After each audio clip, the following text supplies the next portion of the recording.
1 Samuel 20.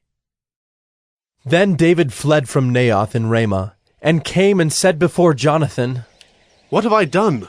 What is my guilt? And what is my sin before your father, that he seeks my life? And he said to him, Far from it. You shall not die. Behold, my father does nothing, either great or small, without disclosing it to me. And why should my father hide this from me? It is not so. But David vowed again, saying, Your father knows well that I have found favor in your eyes, and he thinks, Do not let Jonathan know this, lest he be grieved. But truly, as the Lord lives, and as your soul lives, there is but a step between me and death. Then Jonathan said to David, Whatever you say, I will do for you. David said to Jonathan, Behold, tomorrow is the new moon, and I should not fail to sit at table with the king. But let me go, that I may hide myself in the field till the third day at evening. If your father misses me at all, then say, David earnestly asked leave of me to run to Bethlehem his city, for there is a yearly sacrifice there for all the clan. If he says, Good, it will be well with your servant. But if he is angry, then know that harm is determined by him.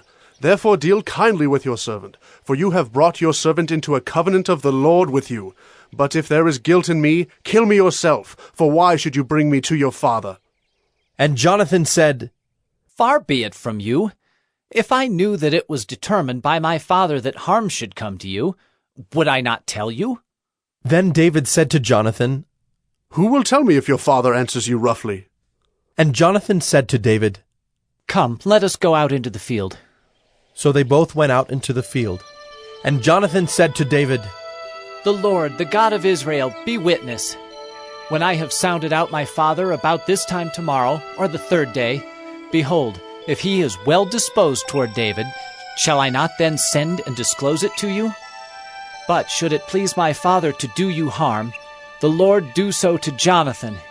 And more also if I do not disclose it to you and send you away, that you may go in safety. May the Lord be with you, as he has been with my father. If I am still alive, show me the steadfast love of the Lord, that I may not die. And do not cut off your steadfast love from my house forever, when the Lord cuts off every one of the enemies of David from the face of the earth. And Jonathan made a covenant with the house of David, saying, May the Lord take vengeance on David's enemies. And Jonathan made David swear again by his love for him, for he loved him as he loved his own soul. Then Jonathan said to him, Tomorrow is the new moon, and you will be missed because your seat will be empty. On the third day, go down quickly to the place where you hid yourself when the matter was in hand, and remain beside the stone heap. And I will shoot 3 arrows to the side of it, as though I shot at a mark. And behold, I will send the young man, saying, Go, find the arrows. If I say to the young man, Look, the arrows are on this side of you, take them. Then you are to come, for as the Lord lives, it is safe for you, and there is no danger. But if I say to the youth, Look, the arrows are beyond you, then go, for the Lord has sent you away. And as for the matter of which you and I have spoken, behold, the Lord is between you and me forever. So David hid himself in the field. And when the new moon came, the king sat down to eat food. The king sat on his seat, as at other times, on the seat by the wall.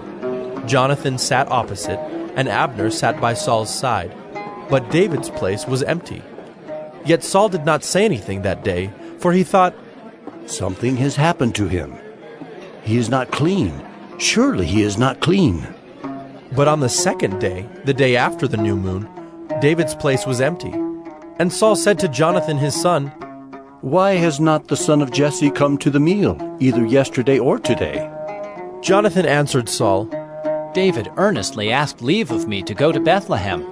He said, Let me go, for our clan holds a sacrifice in the city, and my brother has commanded me to be there.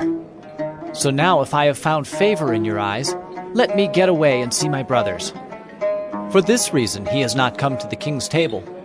Then Saul's anger was kindled against Jonathan, and he said to him, You son of a perverse, rebellious woman, do I not know that you have chosen the son of Jesse to your own shame and to the shame of your mother's nakedness? For as long as the son of Jesse lives on the earth, neither you nor your kingdom shall be established. Therefore send and bring him to me, for he shall surely die."